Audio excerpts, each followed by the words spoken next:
What's up, stewards? We're so stoked to have our first ever Good Service Live event in collaboration with Tableau Kitchen and Bar at South Coast Plaza in Costa Mesa, California on March 27th. There's going to be live Q&A, panels, special guests, and a lot of other fun activities. We can't wait to have fun with you guys there and meet all of you guys.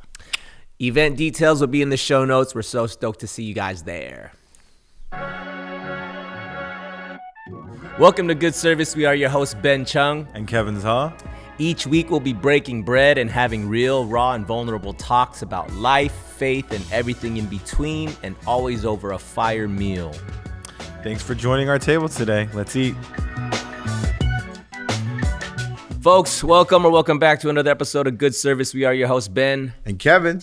And today, we got a special guest in the pod. Today, we have RIAA multi-platinum producer. Woo! He's worked with artists such as Doja Cat, Rick Ross, and Dom Kennedy, just to name a few. Yeah. Founder of Blue Sky House record label and clothing line. We have John Gustanar, a.k.a. John G Beats. John G, let's go. That was a good introduction, hey, man. Thank you, man. Brother. I did some stalking. Yeah, that was a good intro. But John, dude, welcome, man. We're glad to have you here. It's been a minute. We've been doing a little schedule juggling and finally was able to figure it out. So thank you for joining us in the pod and for this meal that we're about to hop into. Kev, what are we getting into today? As I get my first bite ready, this is GD Burger. It is a staple in La Puente. Y'all need to check it out. Shout out Daniel Hyun and his family. Thank you so much.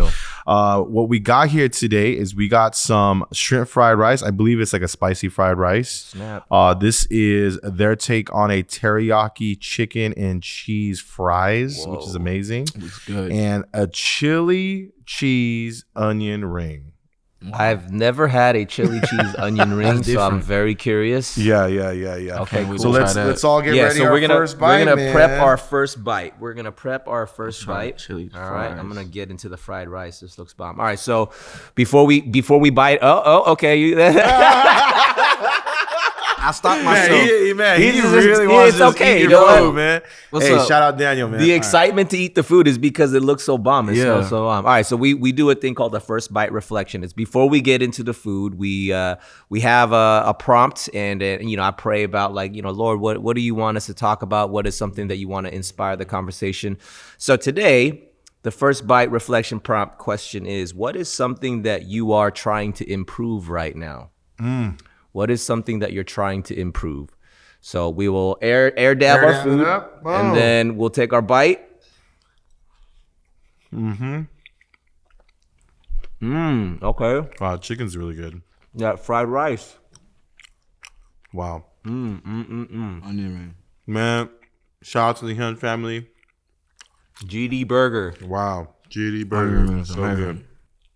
Wow. So, what is something that you are trying to improve right now? Whoever has it. Yeah, whoever's ready can go. I gotta chew and think about that one real quick because there's so many things I'm trying to do. There's so many things I'm trying to do. Actually, I do have it. I have it. Dope. Because there's something that I pray for pretty much every day right now, and because this year I've been really trying to hone in on just allowing God to do it. And it's hard because for me, when it comes to work, I don't have a traditional job, right? I have a team, I have a business, I'm a partner, I have a few businesses. And so there's a lot of people relying on you when it comes to that, And so what's tough about that is you want to have a plan, you want to have a schedule, you want to have, what are we doing this week? What are we doing next week? Are we on track? There's so many things that the world makes me think that I need to control, every single step of the way. But what God is teaching me, constantly, and he's and I'll look at, because honestly right now, I got so much on my plate, as a father, as a husband, with all these projects, and there's more things getting kind of shouldered on. And I'm just God, I don't think I could do this. And then I was reflecting and reading like in Exodus, and he literally schools me and goes, I want it to be impossible, Kevin. Wow. He goes, I want it to be impossible, Kev. And I'm like, dang it. You know what I mean? He wants it to feel impossible, so I leave it to him, you know? And it's been very humbling, but that is what I'm trying to improve on, is to really just let God take it. God, you do it. It's impossible for me to do it, so you do it. You know, that's what I've been trying to do. Man. Can I piggyback off that? Yeah. Absolutely. I'm happy you went first, bro, because I just turned 30, so I've been on this journey of mine for the past 11 years. I've been on a long journey, but musically, how far music has brought me, it's been interesting. And coming from a whole different country, how music brought me here. Yeah. And starting a new family here.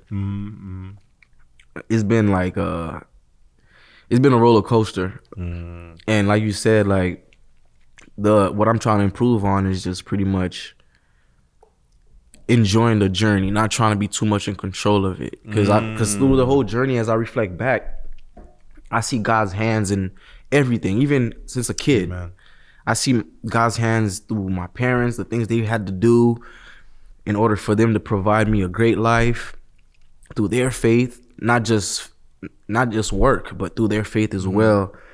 And now being older and reflecting back on my life and my journey, I'm like, wow, okay, you have been with us, not just me, but my family. I feel like it's an inheritance or a favor over me and my family that I'm learning to just appreciate.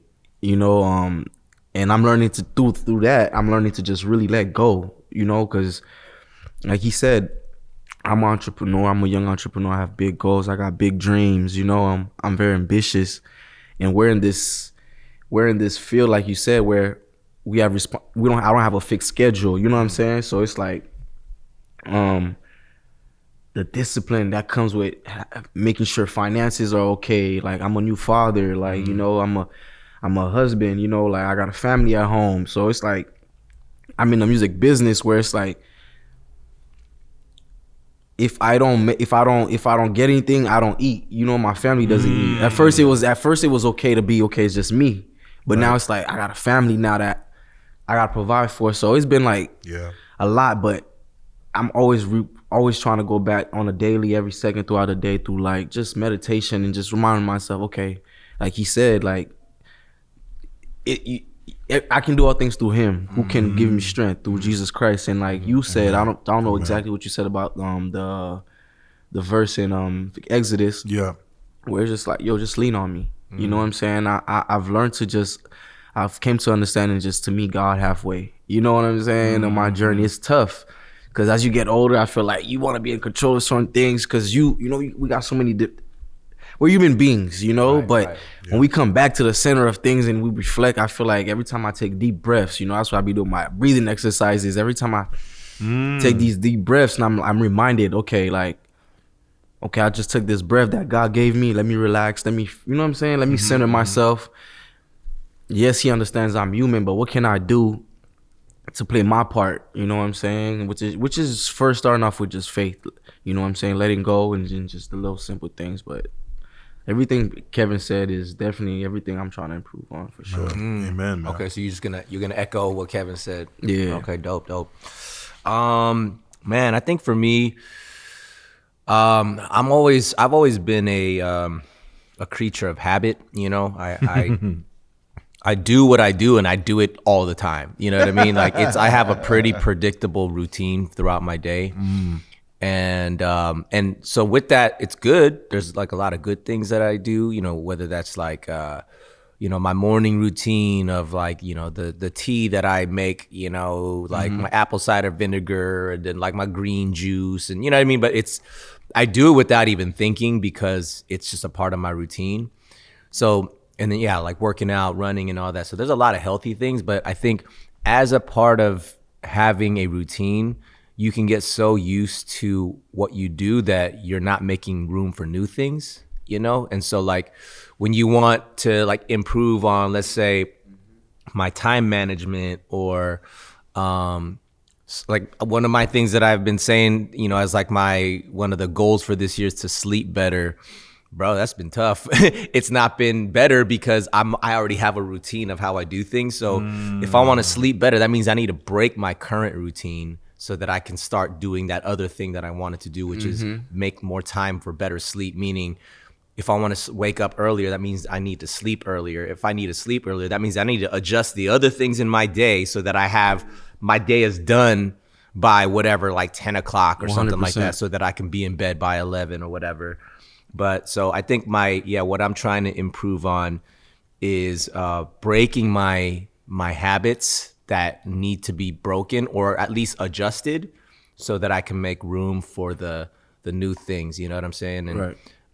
So yeah, I think that's the thing for me. That's good. It's good. It's hard to do that too. Yeah, that's tough. Yeah, because you've been doing it for so long, and it's like you're just used to it. Yeah, you're used to it. It's like you said, it's like second nature, you know. But when you're like, whoa, I'm trying to break this, like, yeah. But how's it been going so far? It's been tough, man. I'm not gonna lie, dude. I mean, we're now in February, and you know, like we are now in the second month of the year. We got 11 left. And I would say January was a lot of adjusting and I mean improvements, but not hitting it out the park like I want to. But that's also kind of the gift and curse of a new year, right? Like we like have all these goals and then, call it a resolution or whatever. But then you're like, man, if you're not hitting it out the park every day, it can be discouraging.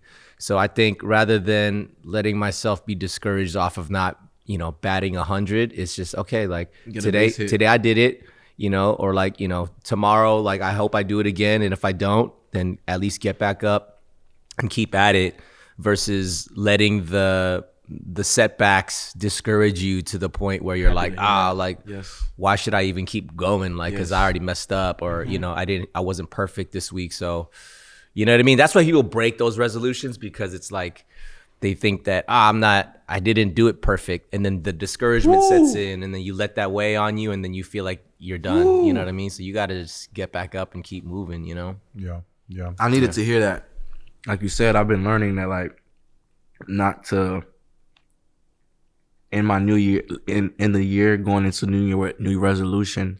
I've been doing like I listen to different podcasts, and I was listening to one where Chad Ochocinco on Shannon Sharp was saying, don't do use resolution, build habits like you were doing. You know what I'm saying? While you're building habits, you will start to knock down your goals. Right.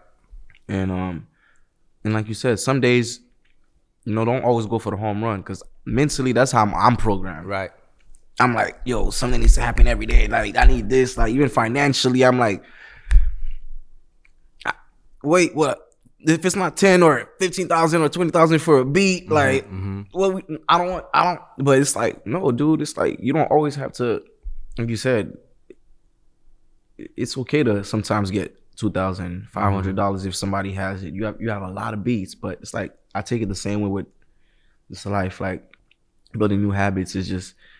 Yeah, we have these, keep going, but take it one day at a time, one day at a time, and giving myself that grace to be like, okay, I tried. Yep. You know what I'm saying? I tried. I'm not perfect, but my intent, I try to put the work in. I'm trying to stay disciplined. That's my thing too this year. It's like, I feel like everything that I want and I feel like everything that God has for me is on the other side of discipline.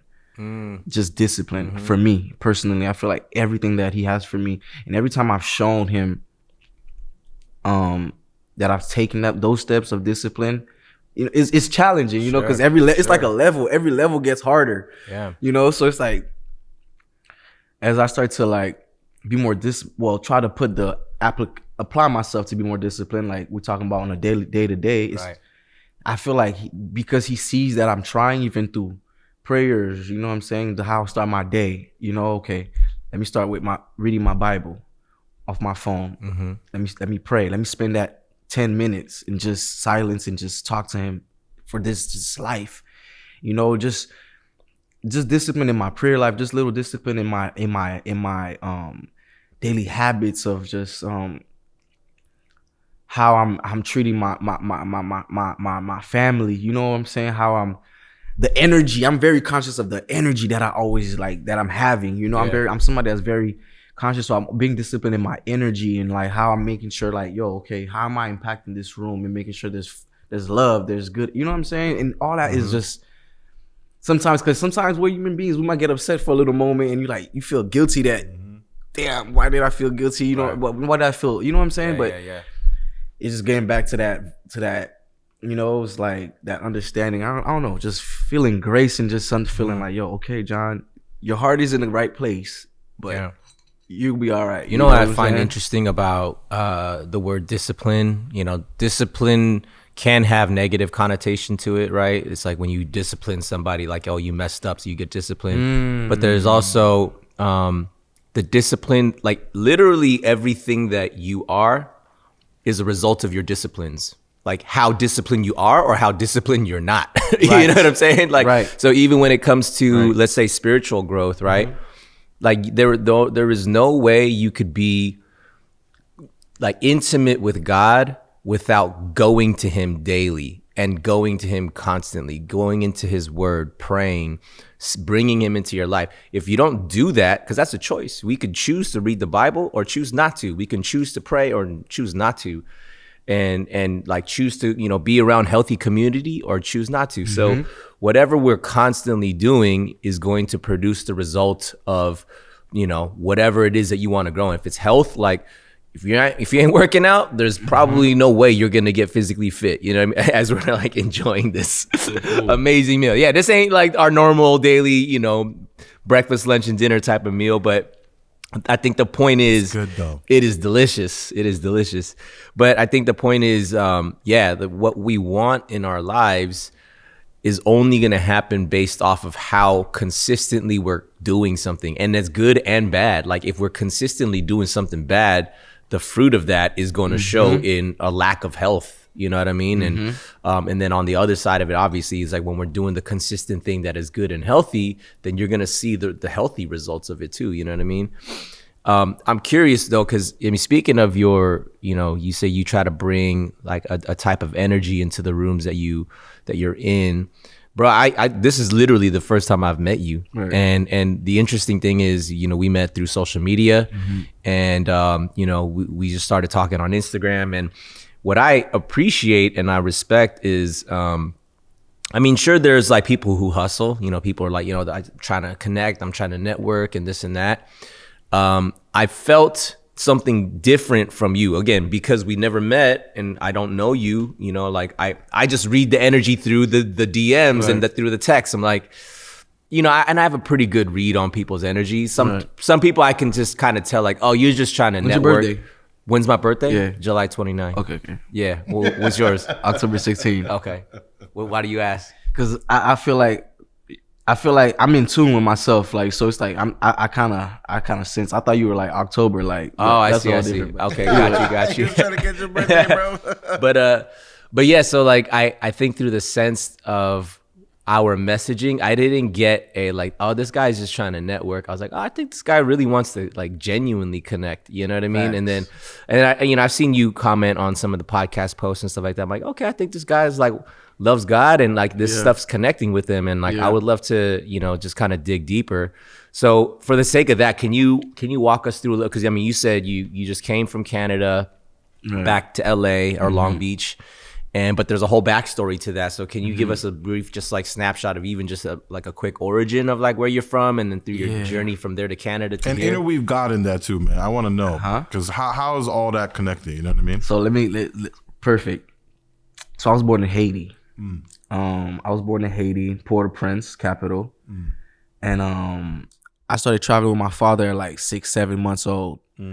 To the States. We would travel every summer. My mom would just let me, you know, my dad would just take me though. He's coming with me because my dad would have work in the States and we had family and friends in the States. So he'd come visit. Sorry. And it got to a point in Haiti where things got really rough. Politics, you know, and my father's a preacher.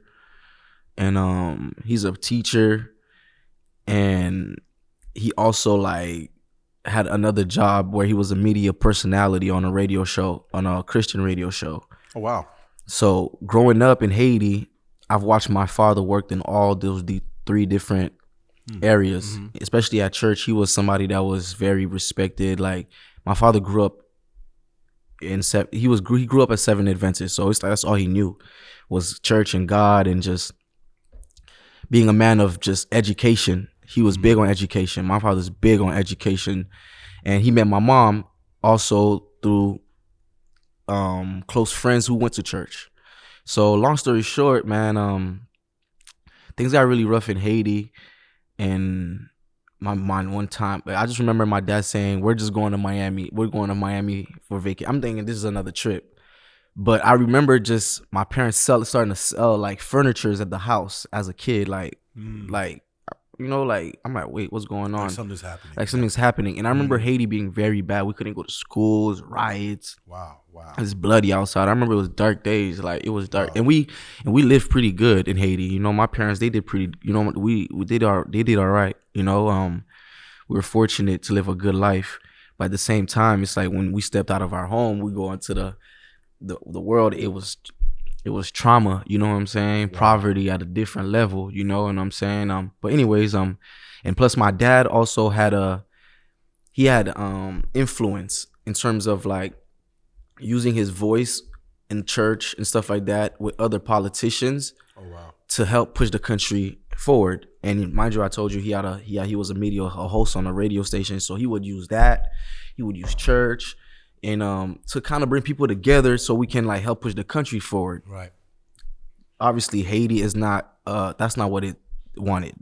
So my father started getting death threats. You know what I'm saying? It got bad. Yeah, it was bad. It got serious. So because of that, we just had to leave. So me and my dad left first, and then my mom and my sister couldn't come right away.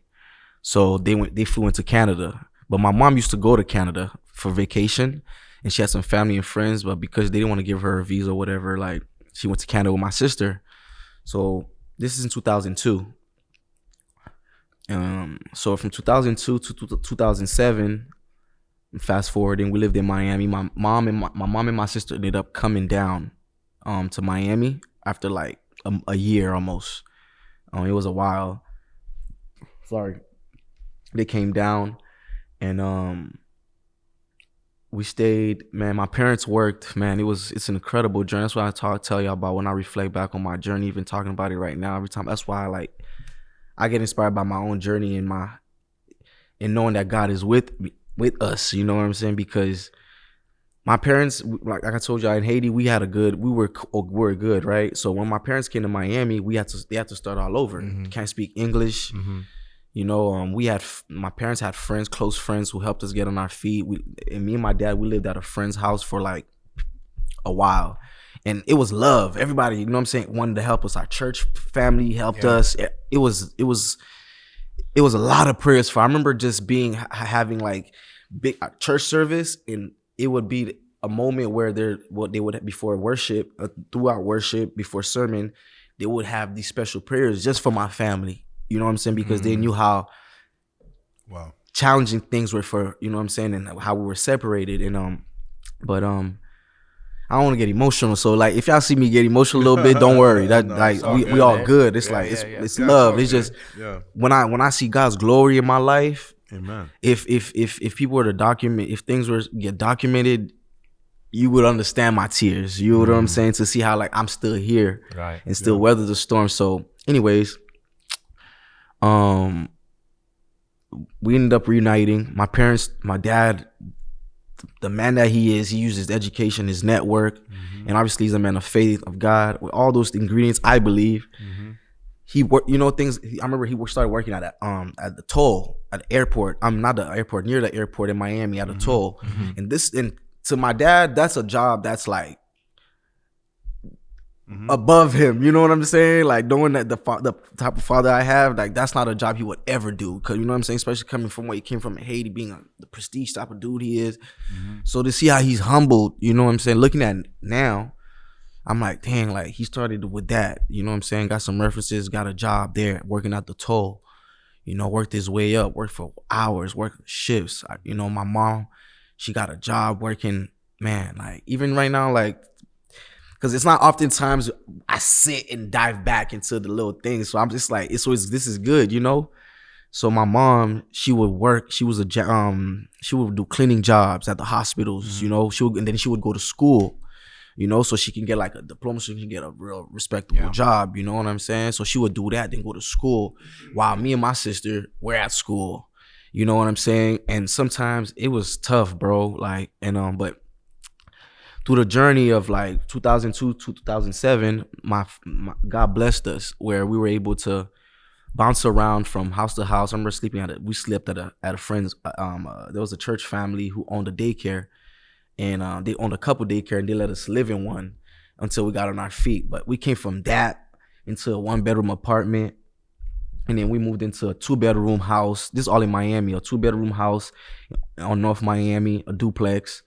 Then after that, this is just to see like, and as a man, I'm watching my father work, because none of these is happening if he's not working and he's not, putting the work in, and keeping God first, because we're staying prayed up every day in the house. You know what I'm saying? Every week, every Saturday, Friday, right. Friday we going to church. Friday night is Sabbath, and then Saturday we going to church until sundown Saturday, and then Sunday doing all over again. So that's how I was raised, So we keep the faith is the most important thing in the household, making sure my parents are making sure I'm doing things, I'm cleaning. Like, I have a discipline in me that good habits in myself that that my parents made sure that, like, if I go to somebody's house, that there's no complaints. Yeah.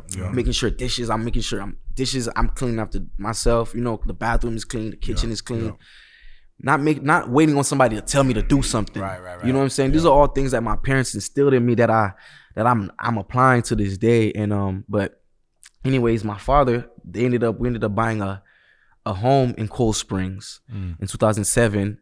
I remember that day, like it was exciting. We're like, fine, wow, like we finally okay. Like, and I remember how good my dad was starting to feel. He had a great job. Great job. That it's like the job he had in Haiti, now he has it in the States now. He worked himself up. He has a promotion, and out of nowhere he comes to us one day. He's like, yeah, we're moving to Canada. Like, what? And mind you, like, I feel like we're just starting to gain this stability, right? But our family didn't have our paperwork. You know what I'm saying? We didn't have like we weren't legit yet. It would have took some time, had we waited. But my mom's case got very severe where they didn't want to give her papers, so she was unable to work. Wow. Legit, because her papers that they had given her when she came, it had expired. The visa had expired. So when we tried to get a new one for her, they didn't want to give it to her. So my dad was like, wow, like, I can only imagine now being a father and a leader, having a family, his mind frame, and wow, just finally got stable here, finally gained stability after these years coming into a new country. And now it's about this new home. Yeah. And financially, I think we would have been good if my mom just had went to Canada on her own, but obviously that's not. Families stick together, sure. So my dad had to make big sacrifices, and we ended up moving to Cold Springs in that summer of 2007. And I remember just beautiful home, man, just going to school, making new friends, and getting the news and not believing my parents until I'm seeing a for sale sign on the house again, like in Haiti. It's like, but not in America. Yeah. How old were you at that time? I had to be like 14. Yeah, that's tough, man. Yeah. To move again is real tough. Moving again, you know what I'm saying? So just thinking about it is crazy. But my parents, so we got to get ready to leave. So the process of going to Canada wasn't just going to Canada. My dad and it was two of us, two families. My family and another family of ours that's close friends to my parents. Me and my friend OJ, his sister, me and my sister. So it's 4 of us, 8 of us, I should say. The kids and the wife took the airplane to go to Buffalo, And the dads packed up their cars and they drove to Buffalo from Florida. We stayed in Buffalo for a few months. We had to live in Buffalo for a few months. Certain things had to get taken care of before we crossed the border. So we ended up crossing the border. Then the first town we moved to was Fort Erie, Niagara Falls, like right there. That's the first town. And we lived there for 2007 up to 2000, I want to say 2009-ish. Because it was a small town. My parents were like, okay, we're finally good. Because Canada provided us the opportunity to get us our papers now. You know what I'm saying? And so, but it was going to be a long process to get everything. But we just know like this is home for a while. And it was a culture shock, man. Coming from Miami to Canada, it's a whole different world. You know, I'm coming from a culture in Miami where everything's hip, everything's fast, everything is like, I'm into basketball. You know, I mean, I'm by this time, guys, I've already known that I want to be a producer. Were you already doing music at this point? I wasn't making production, but I'm in church, I'm singing, I'm playing the drums, I'm playing the piano. But one thing about I forgot to tell, church is a great incubator, bro. Most definitely, where a lot of talent is born. Most definitely, and I forgot to tell y'all, my father, since I was a child, my dad used to always tell me my gift was my ear. Oh wow! Like my gift from God was my ear. That I can hear anything, I can sing it, play it, and project it. Wow! I didn't understand it till now, but I watered that gift through just the love. But when I came to America, I fell in love with hip hop. Yeah. So I'm already music, right? You know, so I'm already musically inclined. That's right. So I'm already musically inclined, right? Sure. So I come to America, I get hip to. I'm like, I get hip to 50 Cent, G Unit. Like I'm getting hip to hip hop. I'm like, this is cool. Like and this is a gateway for me to make friends. You know, I can't speak English. My first language is French, Creole. And I gotta learn English. I'm like, I'm getting made fun of. Man, kids are making fun of me in Miami. It's brutal, bro. Like it's crazy. It's crazy, you know. And but I always wanted to make music. I remember just falling in love with just hearing samples, just hearing like Kanye samples, like Kanye songs, like Jay Dilla's type records. Yeah, like. But I fell in love with the soulfulness because I grew up in church. So for me, I've always felt this connection. I remember just being a kid, being fearless, going in front of the congregation, and before worship, singing by myself, like a song that a gospel song that I love. I'm like, Dad, I want to sing this song. My dad, obviously, he's one of the elders at church. He arranged it.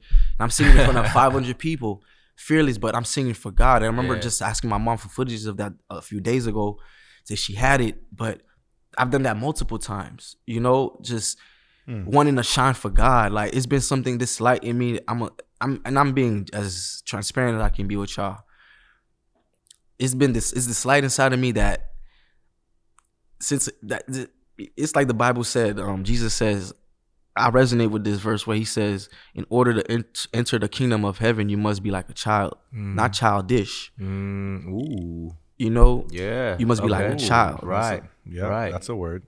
And that's something that as we get older, we tend to get away from our child spirit, like that inner, that, you know what I'm saying? That, because we got, we're older now. We got to live by this age, by this way, this society, and we tend to get away from that inner child. You know what I'm saying? And for me, I could never lose that sense, no matter what, how old, no matter how much. I guess I have to be a mature young man and move properly in the world.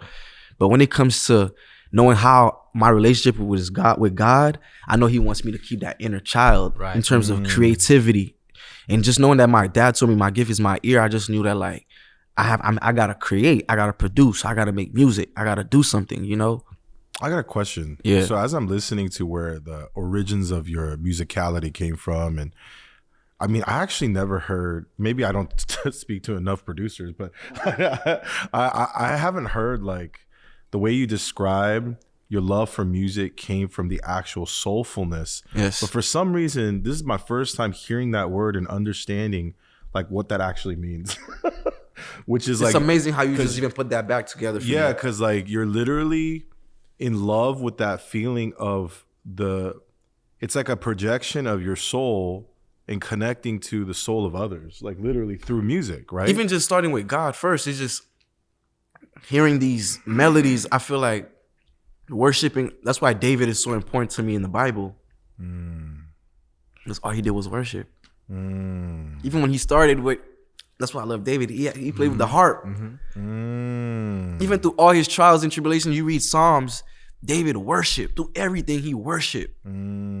So for me, I understand that no matter what I go through in life, when I worship through my music, even if it's making a beat, that's why I'm very selective of the artists I work with.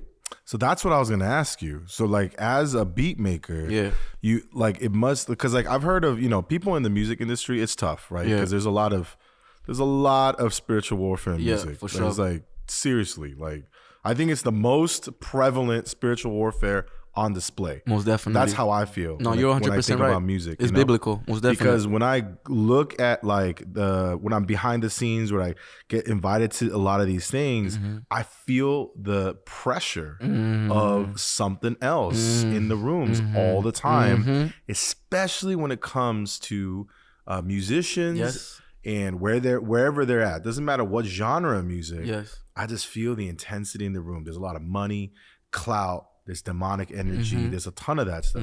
So as a beat maker, you're a few steps away from the final product, correct? I'm assuming, right? Or sometimes. Maybe you're closer to the final product. Sir. Yeah, 50% of the product. Okay, there you go. So you're there throughout this product. Is your way to navigate your faith through this? Like, what does that look like for you? Because everyone does it different. Some people do, you know what? One for God, one for this. Or maybe I just don't work with these people. Or... you know, I'm going to be overtly, boom, foot, you know, line in the sand. This is what I'm about. So what is your take on that? We have a lot of creative listeners, so I'd love to know, like, how do you do that? That's a beautiful question, bro. For me, I always go back to the purpose. Why am I doing this, okay? For me, I look at it like it's a platform. Like, I love movies. I love Martin Scorsese. I love Goodfellas, Casinos. I love a lot of different movies, like Shawshank Redemption. I like different types of movies in the stories that they tell. Sure. Because for me, I'm somebody that I like stories that are persevering stories. Because through those stories, for me, I see God's work. When we read the Bible, it's a lot of beautiful stories, the David, Joseph. So for me, I look at it, when I work with an artist, is what's this story? What's this person's story? Because everybody has a story. And for me as a musician, as a beat maker, as a producer, I don't like to say I'm a beat maker but that's a whole different topic. But for me, I try to listen to their story because even as a fan of hip hop, as a music fan, the artists that I like to this day are artists that had a story of how they came from nothing. They made it here, but they're not glorifying it. You know what I'm trying to tell you? They're giving it to you everything, but they're not glorifying it. Me, I'm somebody, I like to work with an artist who's not gonna glorify whatever that they're doing, as long as they're trying to glorify progress and trying to elevate. That's all it is. But if as a producer, if I can help you paint that, let's do it. Let's do it. You know what I'm saying? Because I believe there's like the same way I'm able to sit here and tell you guys about my story. I'm not gonna say I can't rap, but I'm not a rapper. So I wish I could tell my story like that. I wish that was documented in a. That's why I make music. It's the closest thing. But if I could put the words of what I've been through on my beats, that's why the closest thing for me is to work with artists that I can relate to, who can put those verses on my beats. So when I work with Dom Kennedy, I'm gonna work with Dom Kennedy because I'm a fan of his first, and I know through his music I can feel him. I can, like, you just talking about me right now, like us linking up, and you feel like you have a good sense of discernment of picking up somebody. I feel like that's a gift that God has given us, that I base my workings on a lot. Just how you base it, that's how I be. So listening to an artist, I'm like, no, this dude is passionate. This guy has a story. This story right here, I can relate. we don't had struggle stories. Somebody that can create that in an art form and put it in over a beat, and that vulnerability in the music from the artist to me is what captures me. It goes back to what you're saying about that soulfulness.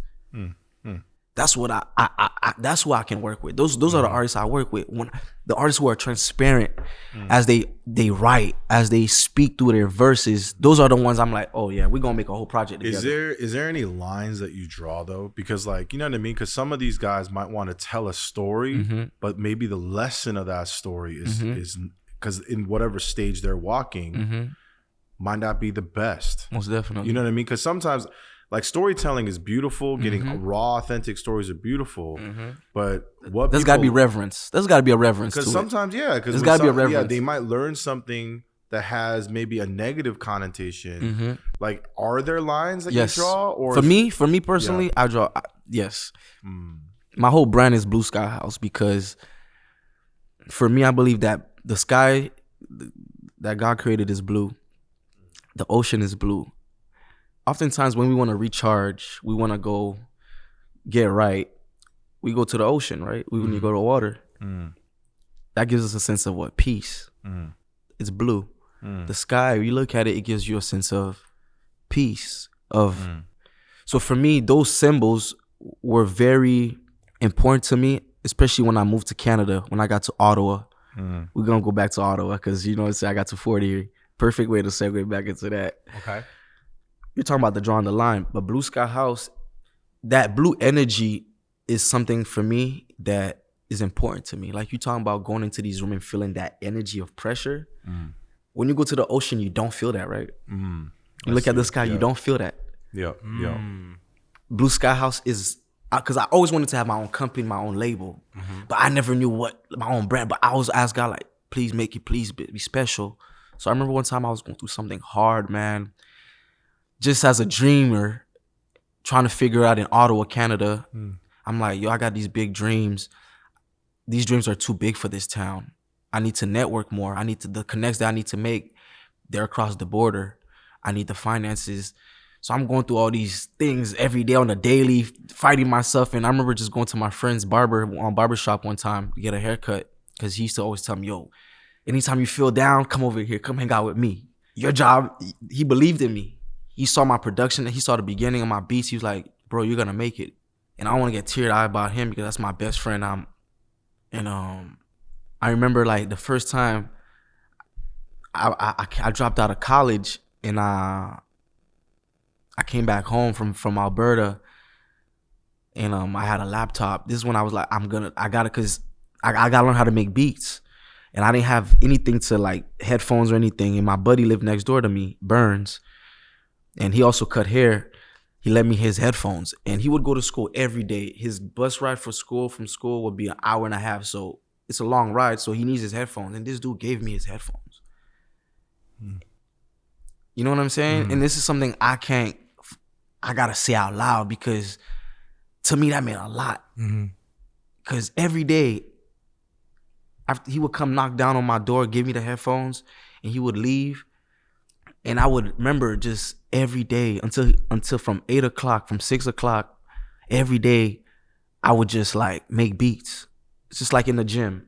I literally I told myself, I'm like, John, you just dropped out of school. My parents are big on education. You got to show them something for this. Now you about to bet on yourself. Right. You got to show them something. So I've been betting on myself since 2013. And my buddy, one day I was down. I went to this barber just to show you how important he was to me. And our family were close. I went to the barber shop, and as I'm leaving I'm getting on the bus. I'm just looking at the sky. Just looking at the sky just refreshed my spirit. And I was like, yep, that's it. That's what I'm going to name my label. That's what I'm going to name my company, Blue Sky House. And that house is going to have that blue energy where you don't, that separation of when you meet me, just off when you meet me, you're going to know, oh, this guy's a God-fearing person. What's up, stewards? We just want to take a moment to thank all the amazing supporters of Good Service. Thank you guys so much. We have exciting news today. We officially have a Patreon. If you join the Patreon today as a subscriber, you get exclusive content every single week. From Q&As, solo reflection rounds, extended episodes, vlogs, and much, much more. You're going to find all of that exclusively on our Patreon. You can log on to patreon.com/goodservicepodcast. Thank y'all so much. God bless y'all. Back to the episode. Hey. So that is where I draw the line, because I can't have, there's morals and integrity that I was raised with that I can't compromise. I will not compromise. You know what I'm saying? And my mom used to always tell me, son, you're gonna make it in this, but it's gonna take you a longer road. It's gonna take you a long. My mom used to always tell me, you dream big, you have big aspirations, and you will make it with God. But because my mom she knows about the industry and all that stuff. She's aware, but she used to always tell me, like, you're gonna make it, but it's gonna take you longer. You know? So that's where, to answer your question, I have to draw the line. You know what I'm saying? You know, I mean, you work with artists that I mean, just for the sake of it, just like secular artists, right? They're not out there making Jesus music necessarily, right? Right. And I don't mind. I'll make gospel music too. You know what I'm saying? Like it don't. Well, I like talking about this. You know, we've spoken about this a few times, just even on this podcast, because you know everybody has a different take on it, right? You know, as people who love God, and then we work in an industry that is not overtly Christian, right? It's not this Christian industry. It's just an industry that makes music that is secular, right? And as well as to monetize. And there is also sacred music too. There is God honoring music, right? And so, you know, as a producer, like you know yourself, somebody who provides the musical aspect, you bring 50% of the product, right? And then the other half is the lyrics that get put on top of it, the vocals and things. And as you've worked with, you know, artists like, you know, Rick Ross, Doja Cat, Dom Kennedy, you know what I mean? Like they're making music that, you know, from the front facing world, like, oh, that's worldly music. That's not Christian music. How do you approach that as a producer, that you know you love God, and the work that you put into your music is something that you feel connected to God because he blessed you with that gift. He gave you that ear and he gave you the ability to create music. And then providing that music for artists that may not necessarily align with your personal convictions. Like, how do you balance that? For me, I always try to like go back to knowing that I'm here to be an instrument for God, no matter what. No matter what. I'm not perfect. I love God, yeah. But I'm not gonna say and tell you I'm perfect in terms of like, you know what I'm saying? Yeah. But my intent, my purpose is always to shine for God. So it's happened where I've walked in multiple rooms, man, on my journey, rooms that I've been on tour with artists that, you know, done things in my 10 years. So this is my 10th year, where people that I never thought I'd work with, I'd meet, I'm in these rooms, and I remember just leaving these rooms after, and or even just being introduced and like, yo, dude, you different. Something's different with this guy. So for me, it goes back to how my parents taught me, my dad especially. My dad always told me, you are here to influence, not to be influenced. You know, not to say that it's like another thing I'm trying to be sharper at. Yes, right. You know what I'm saying? But that's something that's tattooed on my heart and my mind, to know that I'm here to influence the room, not to be influenced. And if I'm going to be influenced, it has to be from out of love and from God. So when I go into these rooms, I know that like I also have a mission for God through my gift. Right. It's a mission. I'm a preacher's kid, but for me, I don't believe preaching is just preaching. I believe preaching for God, like Jesus said, bring fishers of men to me. Yep. I believe that through my story, my testimony, when people meet me, the music is the gateway, right, for us to connect. And when we sit down, we talk, we break bread, and like, oh no, like this guy, he's different. Like, you know what I'm saying? So for me, when I walk in these rooms, That's good. I'm myself, but I know that I'm walking in these rooms to shine for God ultimately. Because for me, like my dad always told me when I was a kid, and I believe it, is that this is not my home. We're not home. Yeah. Mm-hmm. Earth, is not our home. We're passing by. Yep. So any chance I get to be in a room with somebody who may be a circle or whatever, Jesus was hanging out with the strippers, the thieves, the I mean, you know what I'm saying, like the prostitutes. You know what I'm saying? I was like, I don't know. The modern day. I took it for the modern day. But to show you how amazing Jesus Christ, like I believe in him. I know he walked this earth. I know he was, like, so for me, I look at it like, what would he want me to do in a way? Like, his grace is so sufficient for me that I feel like who would be better to like try to like talk to somebody who don't believe in God than me? You know what I'm saying? Because I'm not perfect. I'm not gonna come to you in a all gospel like churchy, but I'm gonna come from my experience of what he's done for me to tell you, yo, he's real. Right. And I feel like as soon as I do that, the rest is for God's work. You bring up a great point, man, that because you're coming from a place of authenticity, right? If you were that dude who was, you want to be a preacher, you would have been a preacher, right? But you're not. Like God gave you a specific assignment and he gave you a specific gift and he was like, walk in that gifting. And when you're talking about, be an influencer versus someone who gets influenced, right? How can you even influence if you're not even in the room?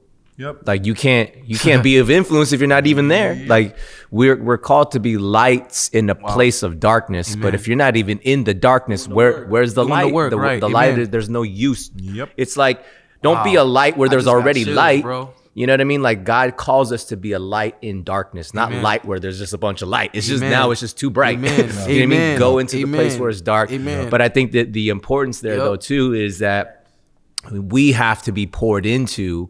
We got to be filled up so that when we are in the place of darkness, that light just abounds. It overflows because we're already filled with it. And so I think but it's tough though too, man. That's why they say that in the entertainment industry is a dangerous place. It is dangerous. It's like, but like war is dangerous, but wars need to be fought. You know what I'm saying? Like without not saying I'm not glorifying war, but I'm saying with the way that it's a battle. You know what I mean? And a battle is dangerous, but you're called to fight. So you got to get equipped so that you are fit to be in that battle. You know what I mean? There's something I love to encourage you, John, too. In the industry that you're in and the walk that you're walking, the encouragement is, on this podcast, like we talk about these incredible stories, right? Like, so all the listeners, you guys get to hear the highlights and lowlights, right? And that's where it's like, ooh, shock, or ooh, sadness, or ooh, the wins and the downs, because we're taking these spotlights in someone's life.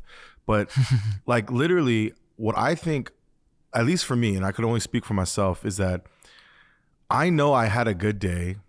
And I'll use I just came back from Houston. I'll use this trip as an example. I did a business trip, and I'm going to show some of that on the Patreon. But I got to go out and get chill burgers, man. I got to get some chill. Yeah, man. Get some chill, man. And so I'll show that on the vlog. But anyways, I showed on there, I kept trying. I'll be honest. When I started the Houston trip, I remember I was sitting there in the morning saying, God, whatever is your will, let it happen, right? And then I remember thinking, God, if there's any amazing encounters or people you need me to talk to, show me where your work is so I can go and do work there, right? I would pray that and I would start my day. I even caught some of it on film. And as I was going through the day, I'll be honest, in a weird way, I was kind of looking for an opportunity to be bold. I was looking for an opportunity to be like, do you love God? I was looking for that opportunity because I do that a lot. I really do throughout my life. And I was just like waiting for God to be like, hey, let me be bold and bring Jesus into the conversation. I'm waiting and waiting and waiting and waiting. And I'll be honest with you, there wasn't that many opportunities. There just wasn't.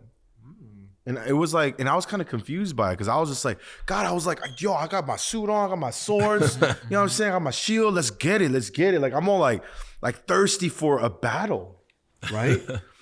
And I'm like, sitting next to the person on the plane, I'm like waiting for the opportunity, never came, I'm meeting these new business partner. I'm like, oh, that kind of sounds like something, you know what I mean? Like I'm doing this thing and here I am foolishly just not being present. Whoa. Wow. Yeah. Because I'm trying to like make something happen. Right. What a control. What a fool. And I'm like, here I do it again. And instead, I had a really good time and had some great conversations with my own coworkers that I took. Wow. You know what I mean? And that is enough. Yes. And sometimes I'd be trying to do too much. Fill my day. Go to sleep anxious because did I do enough today, God? You know what I mean? Like, did I finish enough assignments? Did I do enough in my 8 to 9 to 10 to 20, whatever amount of hours you want to put? Just be. But instead, I needed to just focus on just be. That's so good, bro. I mean, constant reminder in my life every day. John, just be. Relax. Right.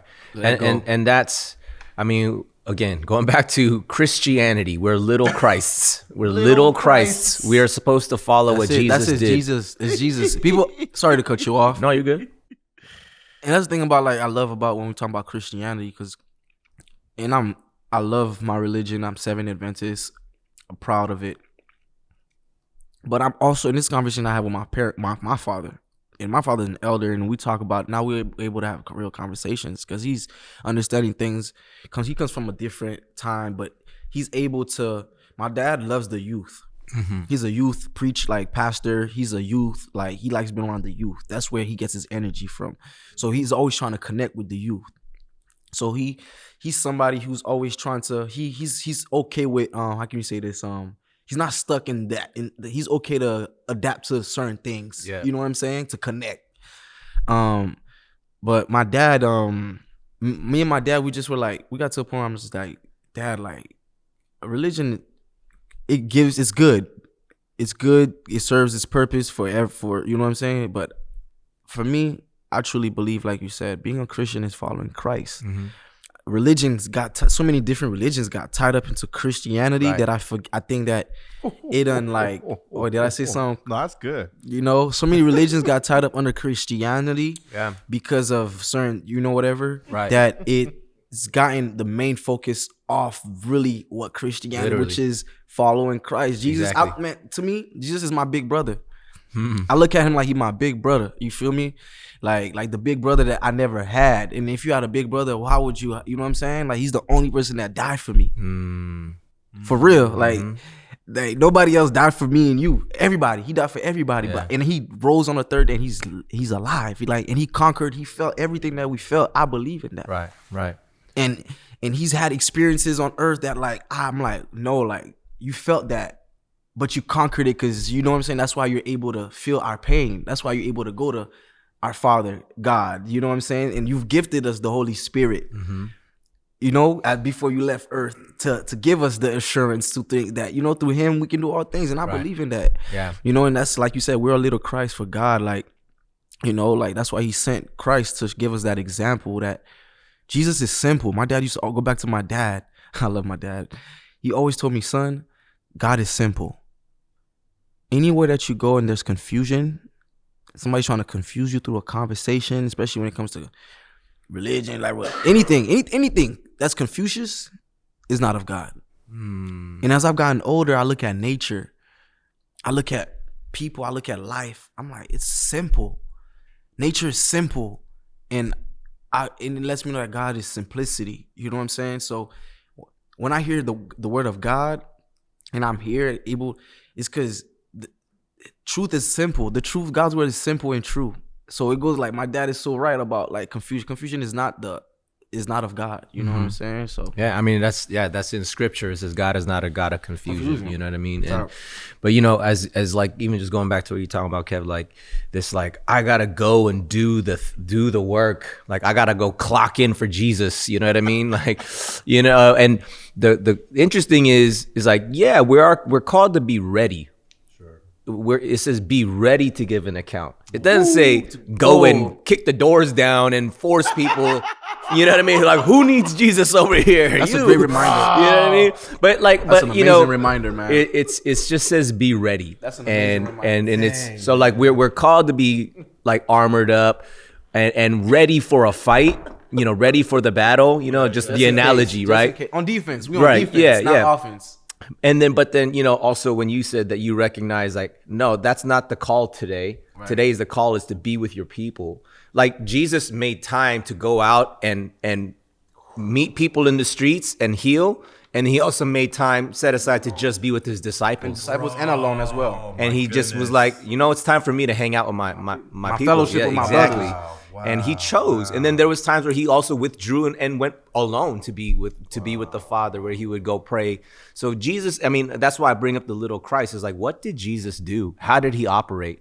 Like, we're supposed to just follow that. So it's like when it's time to go and preach and to go get people, it's time for that. When it's time to be alone, he says, go and be alone. When it's time to be with your people, go be with your people. Because that's how Jesus operated. You know what I mean? And I'm so grateful that it's affirmations when I hear these things. Because those are things, those three aspects, being with fellowship, being with community, fellowshipping with your brothers, your family, your village, and then alone.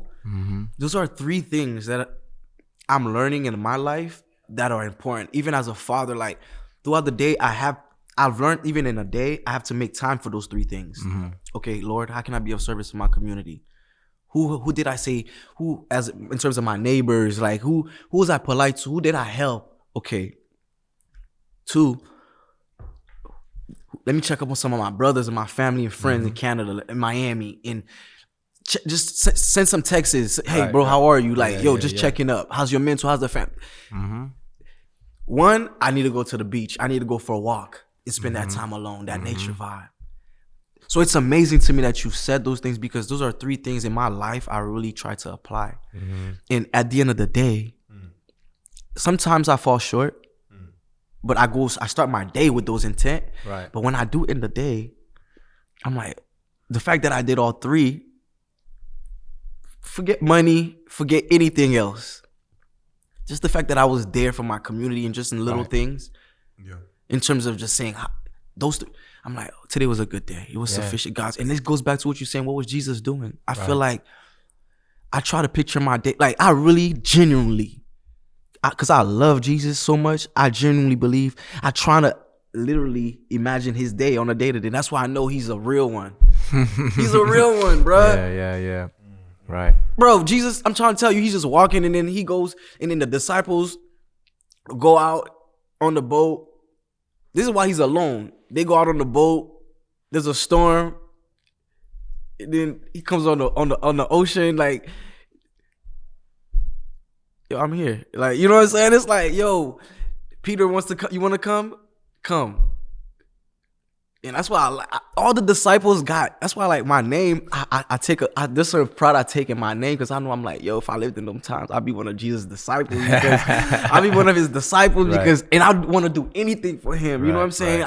Because that's the frame I put myself in on a day-to-day. Like, I'm one of your disciples, bro. Like I know and that's why I feel like he takes a liking to wanting to work in me in my imperfections, because he don't want me to be braggadocious. He doesn't want me to be prideful. You know what I'm saying? He wants me to put everything I've gone through on my sleeve to show others that how sufficient his grace is through me. You know what I'm saying? And it's like, it's just a beautiful thing, bro. Because goes back to what you're saying. Everybody see the glory. You know, they see the success. They see the cars. They see the house. The travels. They see the plaques, but they don't know the story behind the glory. And I like for me, I like to tell people like those are just symbolic rewards.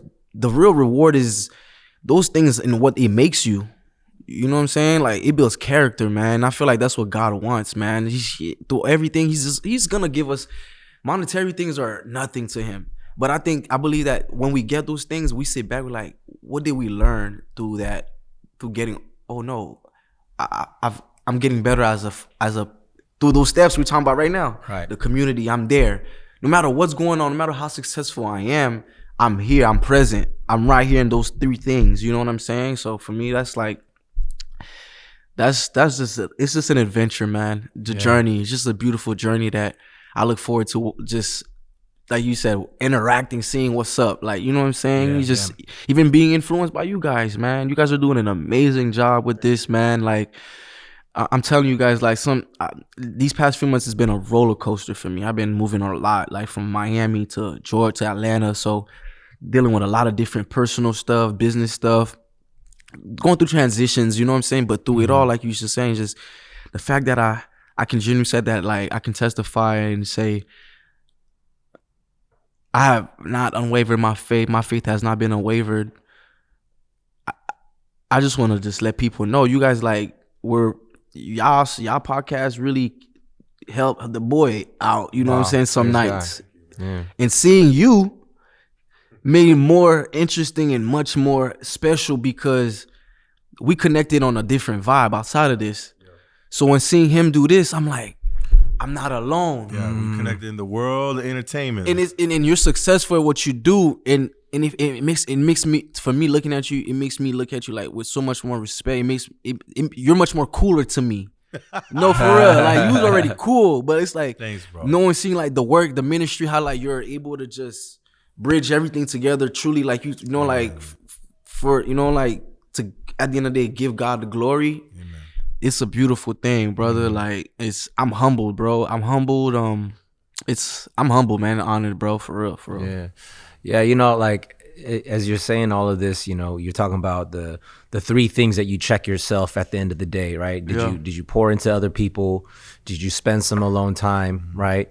And check up on my people, and then check up on your inner circle, right? Inner circles, yeah. And, you know, talking about spending a day and like, was my day successful? And if you could check off on all those 3, you're like, my day is successful. And not once did you say, did I sell like a beat for my price tag? You know what I mean? Like, that wasn't even cool. a part of it. That'd be cool. But, you know, it'd be cool, right? But I think what I'm trying to even sort of unpack in all of this, or what I'm getting is, like, everything that we do in a day it's an investment. Yeah. You're investing into something, whether that's like into your talent, you know, you training with music, you listening to music, that's investing, because that you're getting inspiration where you can apply it to your work. The time that we spend, you know, if I call up a homie, or if I text a friend like, hey, how are you, checking up on you, that's investing. You're investing into a relationship. Yeah. When I'm spending alone time with God and I'm, you know, in the mountains or whatever, I'm investing into my solo time with God. So at the end of the day, you know, if we want to like quantify our life, like, did I live a successful life? What can you actually take with you when you die? None of my plaques, my awards, my money. I can't take any of that. But what you can take is the investing that you did into relationships, because relationships resound for eternity, because those are souls. Amen. Those are souls that go beyond this life. So even as you're talking, I'm over here getting convicted. Like, man, like, what am I really investing into? Yeah. Is it stuff that burns, or is it stuff that turns for eternity? You know what I mean? Like, and that's where, like, you know, when we had this finite amount of time here, it would be our best investment to put our time into the things that don't burn. You know what I mean? Exactly. This matters. Yeah, absolutely. This matters, because even coming here, this is just to show you how, like, I had to, like, I'm like, no, I have to do this for God. Not even trying to chase it, but I'm just like, I can't. When I feel it in my soul, in my heart, that the first time we're supposed to link up, I feel like it's my fault, you know, transportation issues. Second time here, it's like, okay, now I'm back here for a while. I'm like, I'm always looking for like little things to kind of like, okay, the Uber is too much. But I felt something in my spirit tell me, no, you're going to go. You're gonna go, and you know it don't matter how much you're gonna spend. You're gonna go. And when I called the Uber, bro, the first driver canceled. The second one came. And mind you, I'm watching the time so I can be here at 2:00. Second one came. When I got in the car, he looked at it. He looked at how far it was going. He's like, dude, I can't go. I'm not going that far. I'm like, okay, whatever. So I'm looking at my clock now. I'm like, just in that span of seconds and minutes, I'm feeling the enemy trying to get me to just be like, nah, it's all good. Just chill at the crib. I'm feeling it. And to the point, I'll go back upstairs in the crib. I sit on the couch. I'm like, dang, this work gonna cost $60. I'm like, yo, you really gonna bring up money that you spend on any other things? But I'm seeing the trick that's being played on how something is trying to stop me from coming here. Whoa. Whoa. Yeah. I'm like, nah, in Jesus' name, I'm coming.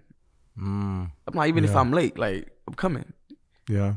And I had to be here because, like you said, it goes back to what are we putting our time into? Because I could have just stayed at the crib, what I've been doing. Yeah.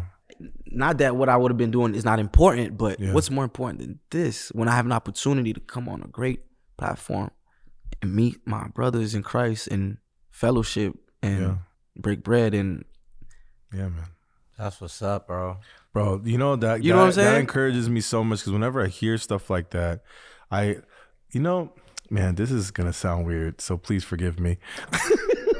But a lot of weird things been going on with me lately, and there's something that a lot of as we get closer, Ben, you'll know this about me, is sometimes even in short conversations to long conversations, or just like throughout the day, I actually have legitimate like attention disorder stuff. And the reason being, it's not because like I can't pay attention to everything going on. That's not what it is. There is a little overstimulus thing. I figured that out too. But other than that, I actually daydream a lot. It's like not like I'm totally out or zoning out, but like my brain like wanders a bit. Like it just kind of does this thing ever since I was a kid. I'm the same way like you, right? Yeah. But I heard it's a trauma response, by the way. It is? It is. But anyways, besides all that, and I'll make this short. The reason why I bring this up is because this is going to sound a little woo-woo, not trying to, but God's been using a little bit of that and like showing me something. And I've been noticing it. And then some of those things happen. And I'm like, what just happened? Like what? Like for example, it's something super subtle. So while John was explaining his whole thing, I was just literally thinking 100% John was supposed to be on the show today because the one person that's supposed to listen is gonna reach out to us. And I already saw it. Wait, say that again? Wow. So we record this pod every time we pray. If you heard, because by the way, we'll put some of our prayers on Patreon. But every time before we pray before we do the show. And if you listen to the end part of the prayer, we always say for the one person that needs to listen, that's what, God, please let us, use us to say the words and the stories that we need to share today. We do that because one, it keeps us humble, not to think that this is going to be anything bigger than what God needs it to be, period. You know what I mean? It needs to be as long as it needs to go. It needs to be as successful. It needs to be whatever in God's eyes means success for this pod, right? And so this is for God, right?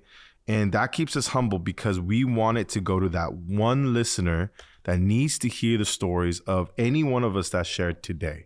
And so when you shared that the enemy was trying to stop you from being here, I immediately had a vision of somebody reaching out after they listened to this episode. Wow. We'll mark that down, and then we'll refer back to this episode. And we will. When we meet you or we see the DM. And I thank God in advance for all the work he's already done. Anyway, sorry for that sidebar. Yeah, wow. No, all good.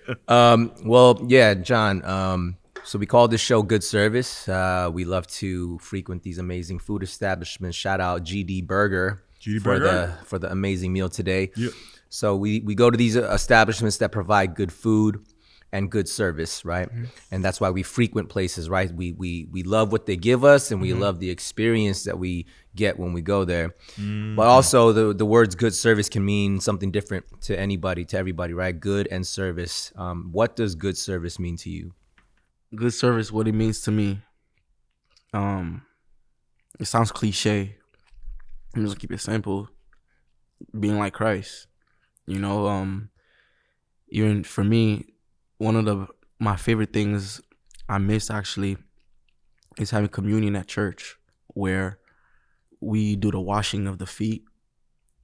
And I don't know if you guys have the experience, but that's something in our church we do where it's communion time.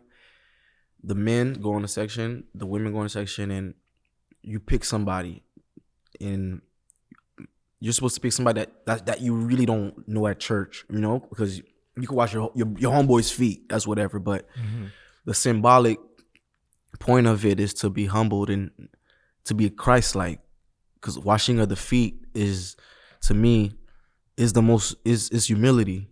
So being of good service to me, and always brings me back to that, taking those actions and then applying it into my daily lives, and not wanting anything back in return, because I already know like that's what Christ would want. You know what I'm saying? And so for me, that's what good service is. And I used to think my music was the only service, but as I'm getting older, as I'm growing, I won't say older, getting older, as I'm growing, evolving, I'm seeing that I have so many different skills, great skills, that I can be of service to others, to not just music. Music is actually just the gateway for me to be of service to others, in my community. That's really what my whole everything is based on for me in my journey, from making a beat to getting it placed, to getting the money from it, to seeing where it goes and impacts people, just servicing the people, the listeners, in a way of inspiring them, uplifting them, and then using the money that comes from it to do something with my community. You know what I'm saying? At the end of the day, I'm not here to get rich. I don't want to get rich. I'm not here to. I'm generally here to be. I want to be. Lord knows all of my goals and the big goals I have, the dreams I know that I need resources to help my people, and the gift He's given me is a way to do that in order to be of good service. You know what I'm saying? Man. So I love that, man. That's so dope. Man. John, man, we want to first just thank you for coming through, man, yes, and sir. for hopping in that Uber from Long Beach, bro. We know it's expensive these days, but man, that's just a testament to your heart and what you find to be valuable for your time, and to even put your own money towards that, man. So we don't take that lightly, bro. And man, I just think, the journey that you've, had through your life, from Haiti to Canada to Miami to here and back and forth, and there's still some stuff that's like up in the air, but I can see that you're trusting the Lord with those things. And I think you talking about how you kind of compartmentalize, like how are you making a day successful, and then spending that time with your folks, to reaching out to people, to spending the time for yourself, and spending your time with your own community. And like, dude, that you're doing that here, you know what I'm saying? And you're also doing that, as we were talking about, whoever is supposed to hear this episode, like, we believe that this is going to connect with somebody out there that needed to hear this story. So we just wanted to acknowledge and thank you for that time that you give us. And also, as good service, we also would love to serve you. So what is a way that we or our listening audience can be of service to you? Oh, man. That's love. Man, I got new music that just dropped. I released my instrumental project literally on December 22nd. Hey. So you guys go look it up. It's called La Musique pour la Vie, Music for Life, entitled in French. It's a whole theme of pretty much being inspired. The theme behind it is I made a whole there are beats that are pretty much gonna inspire you to traveling music that's gonna give you this opulence feel, to make you wanna just fly stuff. Like, when you listen to it, you wanna feel like you wanna get on a boat. Yeah, okay. Like you wanna go drink some red wine for the evening. So it's that type of music that's just gonna nice You know what I'm saying? Dope. So it's all an instrumental that's out right now on all streaming platforms, Spotify, Apple Music, La Musique pour la Vie. And then I got my clothing line, my merch company, like you mentioned earlier, that's actually, you know, that's doing, we starting to do good, you know what I'm saying? It's a one-man team, you know? So the main focus is the music. I got the shop set up. Things are happening. People are supporting, but go get that, blueskyhouseclothing.com.